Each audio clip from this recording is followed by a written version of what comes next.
Alors que le championnat mondial de hockey junior prendra son envol le 25 décembre, nous avons décidé de vous préparer une série de capsules sur les 10 équipes qui participeront au tournoi Edmonton.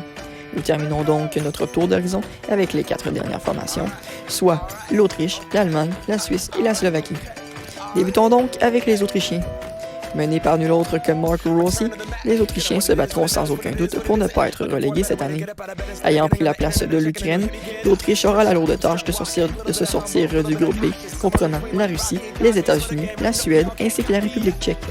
Cette équipe comptera presque à part entière sur la 9e choix au total, en 2020, Marco Rossi. Alors que pour plusieurs, il semble inévitable de voir l'Autriche reléguée cette année, l'espoir du Wild tentera de faire mentir les détracteurs, tout comme il l'a fait l'an dernier, alors que les Autrichiens n'étaient pas du tout perçus pour gagner en Division 1. Il sera sans aucun doute intéressant de voir comment l'Autriche pourra faire cette année. Passons maintenant à l'Allemagne. Menés à nouveau par Tim Stützle et John Jason Peterka, ils ne pourront malheureusement compter sur le plus récent choix de première ronde des Blackhawks de Chicago, Lukas Reichel, alors qu'il fut touché par la COVID-19. Alors qu'ils ont réussi à éviter la relégation l'an dernier, ils essaieront sans aucun doute de participer à la ronde des médailles cette année. La possibilité est présente alors qu'ils seront dans un groupe A quelque peu plus faible avec le Canada, la Finlande et la Slovaquie, ainsi que la Suisse. L'un des plus grands obstacles pour les Allemands est la situation de la COVID, alors que 2 joueurs, dont Reichel, manqueront à l'appel, et à une longue absence suite à un plus long confinement dans la bulle, en raison de 8 cas de COVID à leur arrivée. Il sera tout de même très intéressant de voir ce que les Allemands pourront faire cette année.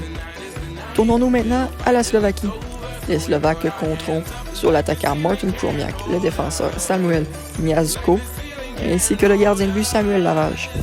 Faisant partie d'un groupe A moins compétitif, les Slovaques devraient se battre avec l'Allemagne et la Suisse pour les 3e, 4e et 5e positions dans leur groupe.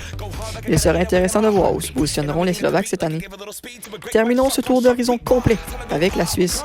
Les Suisses ne pourront compter sur aucun choix de repêchage cette année. Elle est la seule formation du tournoi dans cette situation. Ayant pu compter sur les Nico Hischier, Philippe Kourachev et Timo Meier dans les dernières années, elle sera malheureusement moins compétitive. Ils auront malgré tout l'opportunité de se battre face aux Allemands et aux Slovaques, leur donnant du même coup une réelle opportunité d'éviter la relégation.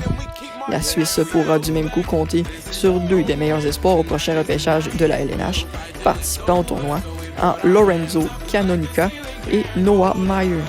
Avec un jeune alignement, que pouvons-nous espérer de la part des Suisses?